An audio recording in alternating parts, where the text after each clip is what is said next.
अस्सलाम वालेकुम। ईरान का बादशाह बहुत दिनों से परेशान था। यूँ तो हर तरफ खुशहाली का दौर था, मगर बादशाह की परेशानी की वजह उसकी इकलौती बेटी थी। हर बाप की तरह बादशाह भी बेटी की शादी करके अपने फ़र्ज़ को पूरा करना चाहता था। लेकिन शहज़ादी ने भी एक ऐलान कर रखा था, जो शख्स शहज़ादी के 3 सवालों के जवाब देगा, शहज़ादी उसी से शादी करने करेगी। आसपास की रियासतों के कई शहजादे आए, मगर सब के सब नाकाम लौटे। उस मुल्क में एक नौजवान रहता था जिसका नाम आज़म था। उसने अपने वालिद से कहा कि वह भी अपनी किस्मत आजमाना चाहता है। आज़म के वालिद एक आलिम थे। वो बरसों से लोगों में इल्म की रोशनी बांट रहे थे। मुल्क फ़ारस का वज़ीर आज़म, बड़े बड़े दरबारी और शहर के काजी भी उनके शागिर्द थे। बाप ने बेटे की ख्वाहिश देखी तो बोले, बेटा, अगर तुम नाकाम लौटे तो तुम्हारा कुछ नहीं जाएगा, मगर लोग कहेंगे कि एक आलिम का बेटा नाकाम हो गया।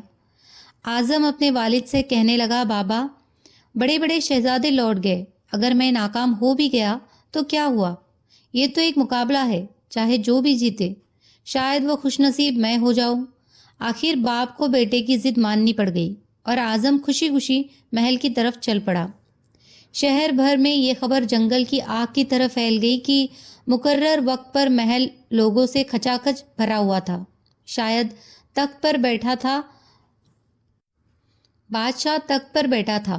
मलिका आलिया भी महल में मौजूद थी। वजीर, हमीर, दरबारी और अवाम सब दरबार में मौजूद थे। आखिर शहजादी ने अपना पहला सवाल कर डाला। उसने शहादत की उंगली फिजा में बुलंद की।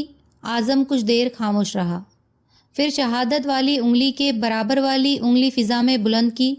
यह देखकर शहजादी मुस्कुरा उठी और मल्लिका आलिया बोली, शाबाश नौजवान, पहला मरहला कामयाबी से तय कर लिए हो। दूसरे सवाल के लिए शहजादी कुर्सी से उठी और हाथ में तलवार लेकर हवा में लहराने लगी, और कुछ देर बाद वो दोबारा अपनी जगह पर आकर बैठ गई। बादशाह समेत हर दरबारी की नज़र आज़म पर थी। आज़म खड़ा हुआ, अपनी जेब से कलम निकालकर फिजा में बुलंद कर दी। शाबाश ए नौजवान, ये जवाब भी दुरुस्त है। मलिकाए आलिया की आवाज़ दरबार में उभरी। उसके बाद दरबार में मुबारक हो की आवाज़ गूंज उठी। वह सवाल क्या थे और उनके जवाब क्या थे? हर शख्स इस बारे में सोच रहा था कि शहजादी ने क्या पूछा और आज़म ने क्या जवाब दिया। लोगों के लिए ये एक राज था।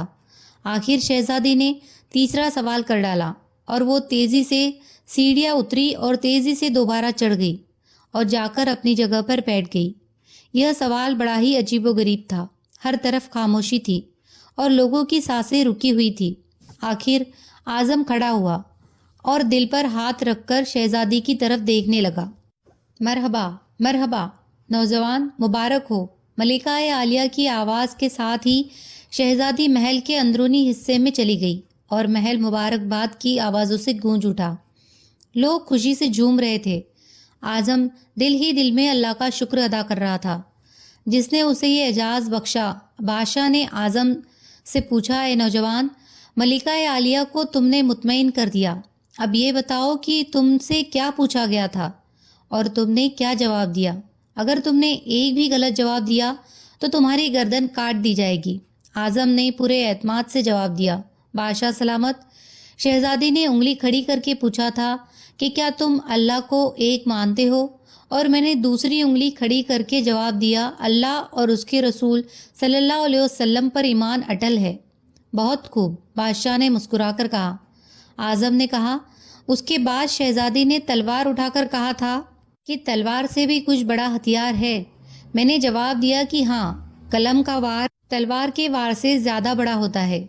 माशा अल्लाह नौजवान, तुमने हमारा दिल जीत लिया। ये साबित कर दिया कि जो हालात जलाल की इल्म के आगे कोई हैसियत नहीं। लेकिन ये बताओ, तीसरा सवाल क्या था? बादशाह ने हौसला अफजाई करते हुए पूछा। आज़म ने आसमान की तरफ देखा और कहा, बादशाह सलामत। शहजादी दरबार की सीढ़ियाँ उतरी और दोबारा चढ़कर कुर्सी पर थक कर बैठ गई। पूछा था कि मैं थक गई हूँ, लेकिन मेरे जिस्म की एक चीज़ नहीं थकी। मैंने जवाब दिया, क्योंकि दिल इंसानी जिस्म में एक वाहिद चीज़ है जो पैदाइश से लेकर मौत तक बगैर थके हुए धड़कता रहता है। بادشاہ نے اعظم کو پاس بلا کر گلے سے لگا لیا اور بولا، اے لوگو، گواہ رہنا، میں حقدار کا حق ادا کر دیا ہے۔